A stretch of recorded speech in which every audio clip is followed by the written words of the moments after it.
Bonjour à tous. Le buzz de la semaine concerne le concours d'anecdotes entre Emmanuel Macron, président de la République française, et McFly et Carlito, les deux vidéastes de la 6ème chaîne YouTube française. Le président arrive. Oh. Cette phrase est folle. Voilà, je suis là, par contre, vous en faites attendre. Plutôt que de donner simplement mon avis sur cet acte de propagande du chef de l'État, j'ai plutôt décidé de replacer ce coup de communication dans l'historique de la gestion d'image des chefs d'État français, et notamment vis-à-vis de la jeunesse, public clairement ciblé avec cette collaboration entre Macron, McFly et Carlito. Commençons. Sous la monarchie, la propagande d'État servait trois objectifs. La justification d'une politique ne faisant pas l'unanimité, l'explication théorique justifiant le système étatique à plus long terme, et enfin l'exaltation du sentiment d'appartenance à la nation française via le culte de la personne royale. L'idée de nation, fortement ancrée dans les consciences aujourd'hui, était en effet loin d'être une évidence jusqu'au XVIIIe siècle.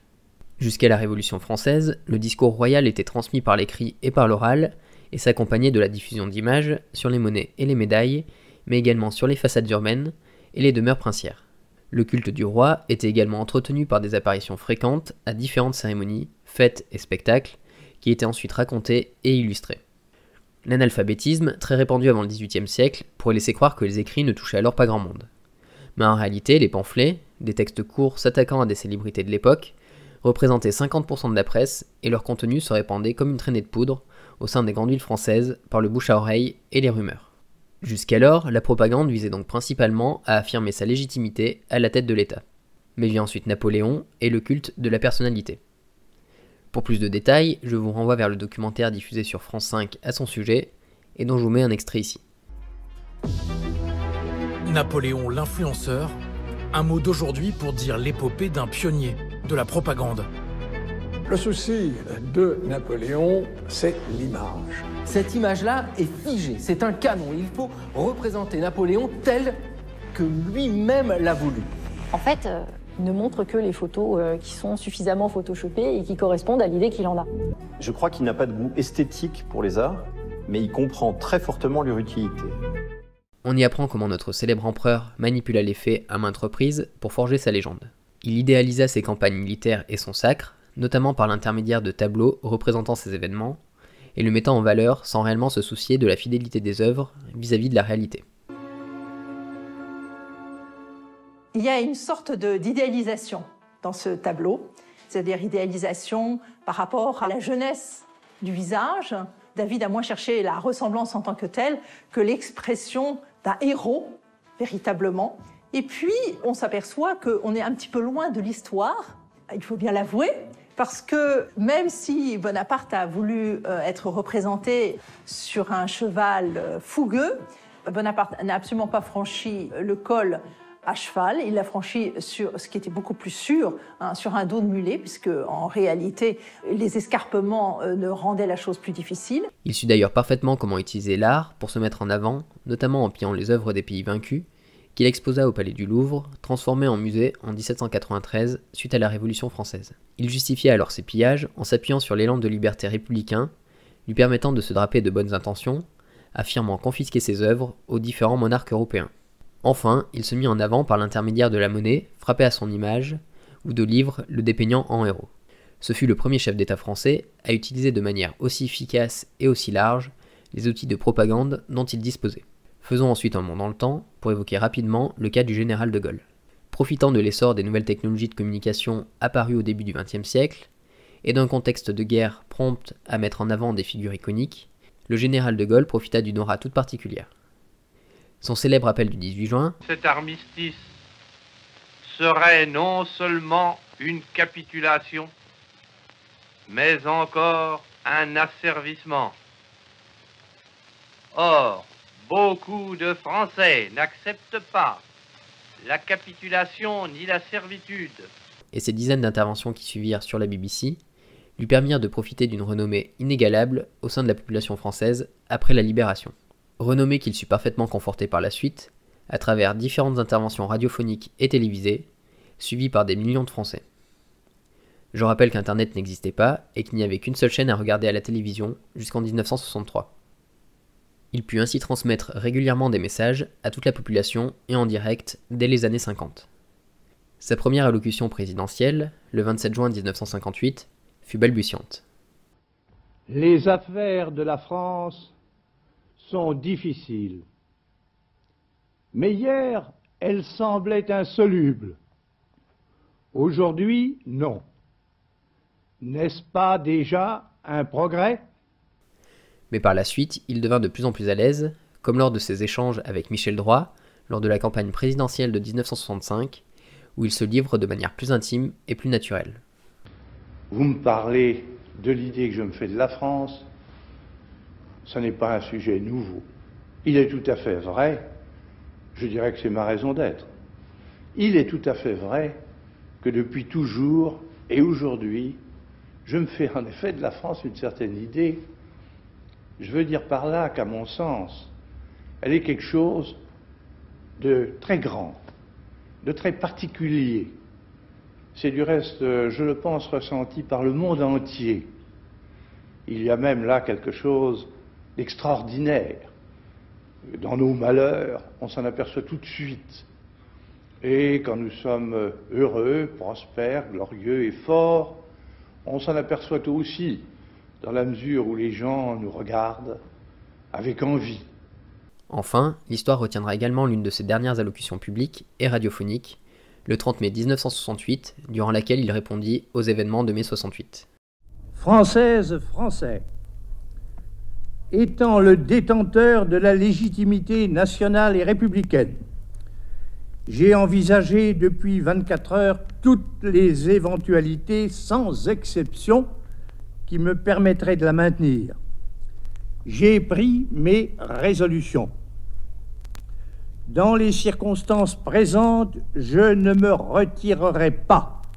Par la suite, la maîtrise de leur image par les politiciens, que ce soit à la radio, mais surtout à la télévision, devint indispensable pour viser le pouvoir suprême. Et justement, le président dont je vais parler maintenant fit encore un pas supplémentaire en ce sens. Sans aucun doute l'ancêtre spirituel d'Emmanuel Macron, il s'agit de Valéry Giscard d'Estaing. Âgé de 42 ans en mai 68, il sut mettre en avant son image de politicien dynamique, afin de s'adresser aux jeunes et exprimer sa compréhension du mouvement de mai 68.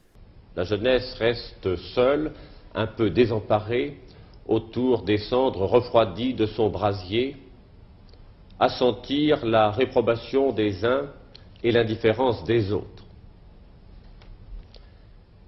Cette jeunesse, j'avais cherché à la rencontrer avant les événements, là où elle est rassemblée, c'est-à-dire dans les universités, mais là aussi où elle est la plus nombreuse, c'est-à-dire la jeunesse au travail. Je l'avais trouvée différente de sa réputation, attentive, ouverte, égalitaire, généreuse et non pas exclusivement tournée vers les satisfactions matérielles. Par la suite, une fois élu, il continua à soigner son image en mettant en avant son attrait pour le sport. À l'époque, il faut dire que c'est une première. Regardez les images. VGE sera tour à tour footballeur, on va y revenir. Il sera pongiste, il sera nageur, pongiste le voici.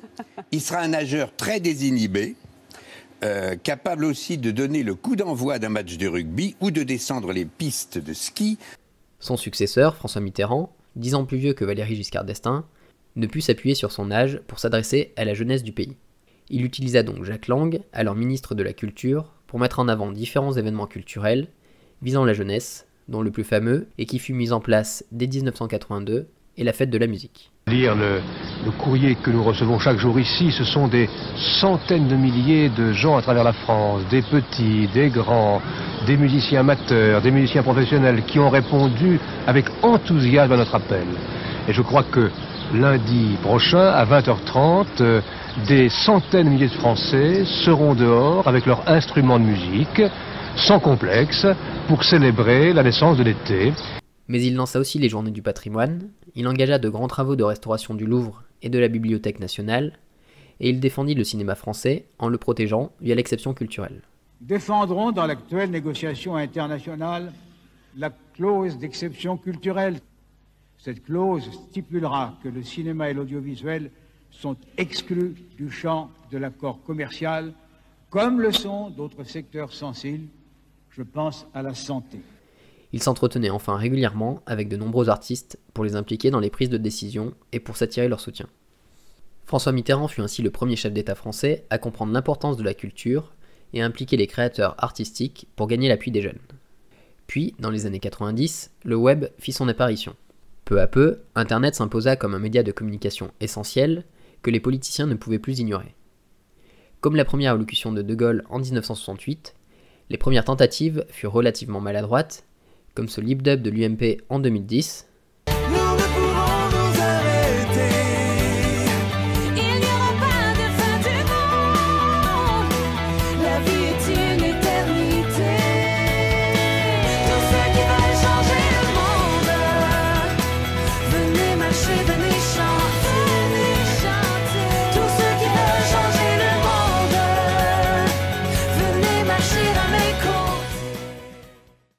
Ou cette chose du PS en 2012.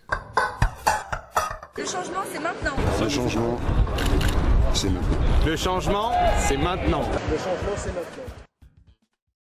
Les jeunes s'éloignant de plus en plus de leur écran télé, il est aujourd'hui nécessaire pour les politiciens de maîtriser Internet, et plus particulièrement les réseaux sociaux, s'ils veulent s'adresser à l'ensemble de la population, ou outrepasser la censure des médias traditionnels pour s'adresser à leurs forces militantes.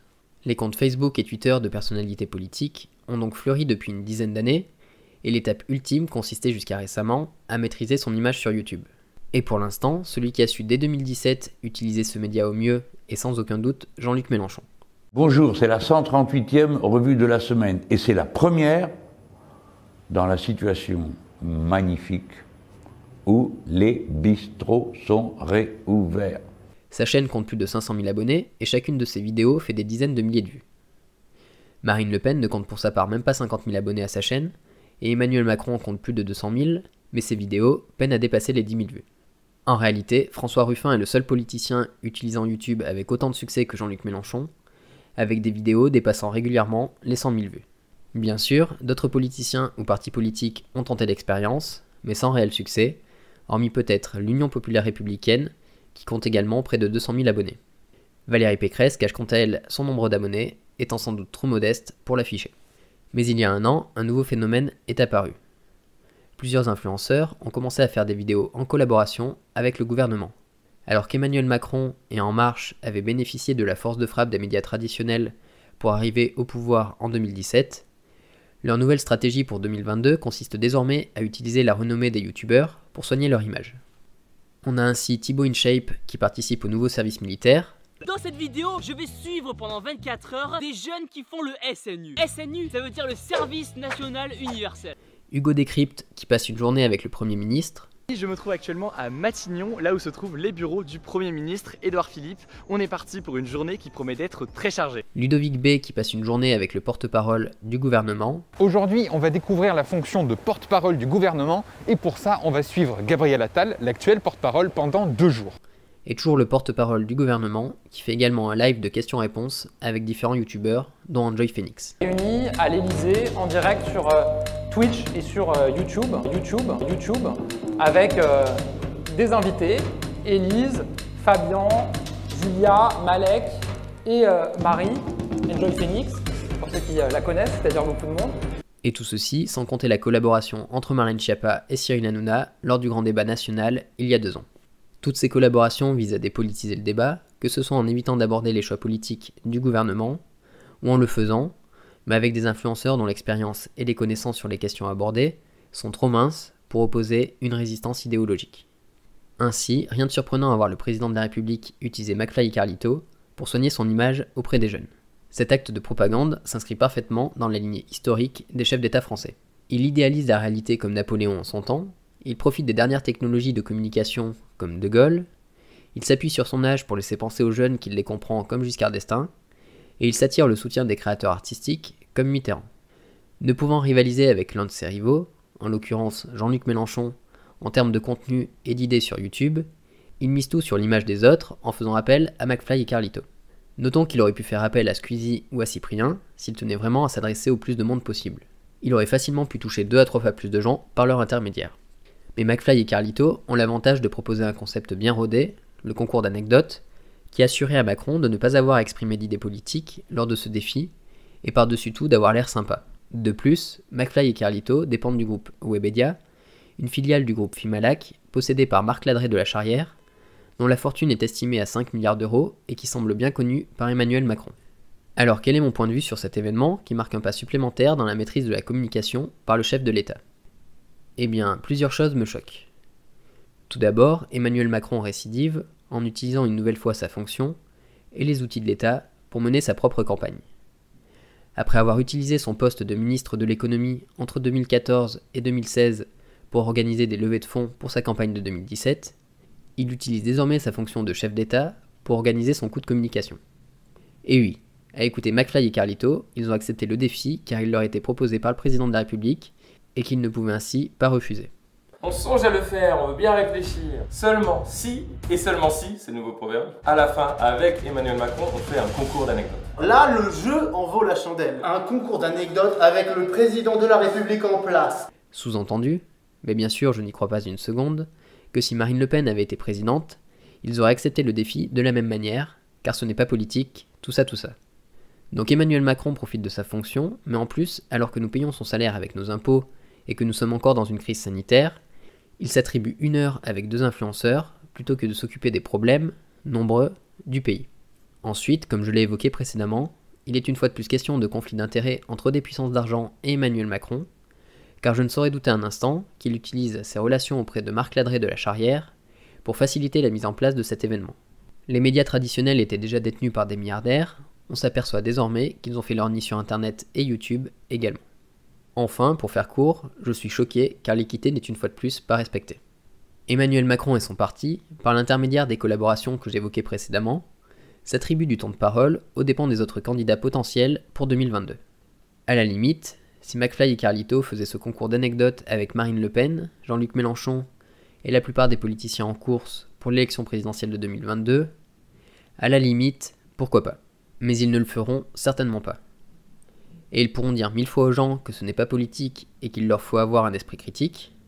On ne souhaite pas faire de la politique. Évidemment, on n'en a jamais fait dans la vidéo, nous-mêmes on n'est pas hyper calés. C'est pas notre volonté, c'est pas notre mission, c'est pas... Voilà. Pour ce qui est du côté politique, comme le disait David, vous votez pour Macron, vous votez contre lui, vous votez blanc, vous votez pour ses adversaires. En fait, vous avez votre libre arbitre. Ça ne change rien ça. On vous influence rien, gardez ça pour vous, c'est vous ça, c'est vous et vous-même. Et gardez votre autonomie, ne soyez pas dupes sur tout ce qui se passe, réfléchissez, renseignez-vous et apprenez à avoir du recul et de la critique sur les choses. Ce concours d'anecdotes est politique et il influera forcément sur les résultats de l'élection qui vient. J'espère que cette vidéo vous permettra de resituer ce coup de communication d'Emmanuel Macron dans la lignée des actes de propagande et de communication de nos dirigeants. Cette vidéo n'était à la base pas prévue, mais il était difficile de ne pas en parler. Je vous remercie encore une fois pour votre soutien, plusieurs personnes se sont abonnées cette semaine à la chaîne et ça me fait vraiment plaisir. Sur ce, continuez à vous intéresser à la politique et je vous dis à bientôt.